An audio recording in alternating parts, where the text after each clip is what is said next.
it seems like the left-wing debate bros have won. I can't be the only one that saw Charlie Kirk get blown out on that point. Jordan Peterson get blown out on that point and realize the end is nigh for the conservative grifter. It's over. Because everybody that has put these people up on a pedestal, Peterson and Charlie Kirk have all the answers. If I hear a left-wing argument, I go to Charlie Kirk and Peterson to hear why that's not true. They've got all the answers. They're the masters of knowledge. Their weakness in both cases is their hypocrisy. And that's where a liberal can pull at that string and unravel the entire grift. You say you're America first, but you support this genocide in Gaza and our aircraft carriers and foreign aid and all that over there. You're a traitor. You're corrupt. You've sold out our country to the highest bidder, and history will remember it that way. You've got nothing. You've got nothing. If the young, energetic, thoughtful young people that are going viral and blowing up on TikTok, if they're on the other side, if they're on the left, that spells a lot of trouble for the right wing and all their casuals, all their casual.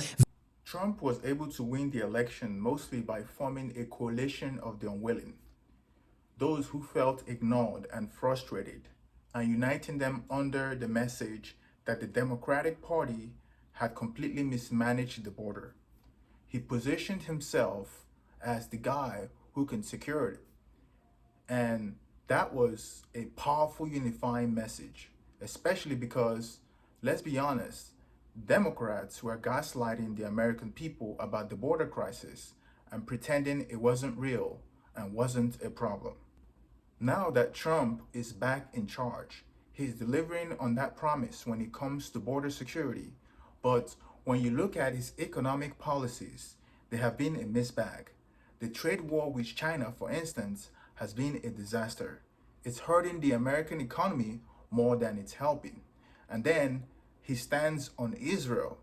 He's pretty much giving Israel a blank check to do whatever they want, including what's clearly a genocide in Gaza. He's pushing this hardcore Israel first policy, and it's leaving a lot of people in the MAGA movement feeling betrayed. That's where the split is happening.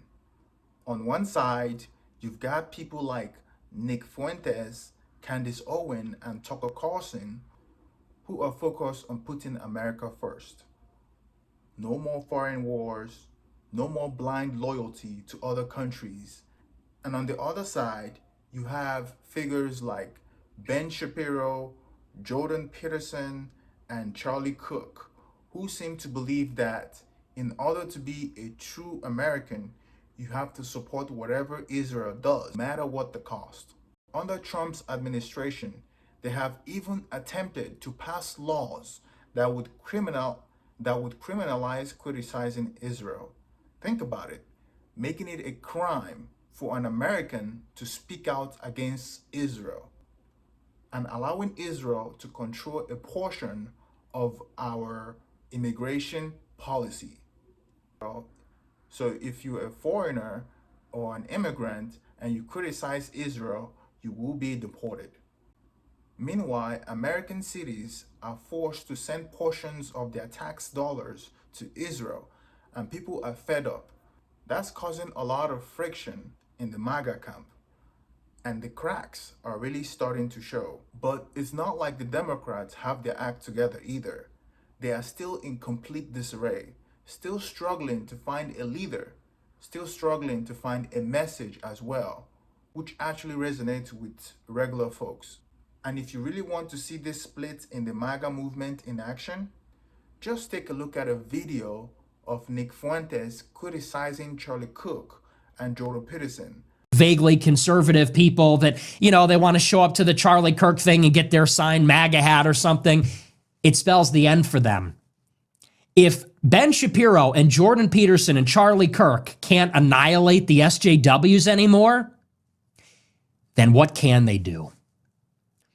Because you have to consider that these conservatives, they do these intramural debates for a living. They do this professionally. Jordan Peterson is, I think, in his 60s or 70s. He has a PhD. He's a university professor with decades of experience with the clinical practice. He's a psychologist. And he's debating 20 liberal kids. And when you're in a room with 20 liberal debate bros, 20 liberal semantic pedants who are going to get you on every little thing, I mean, that they're masters of the gotcha, there's nowhere to run. You're in a fluorescently lit warehouse with 20 liberal debate bros, and your entire life is about to be hydraulic pressed by facts and logic, and you can't fucking cry either. You can't cry your way out of this one. This isn't Piers Morgan.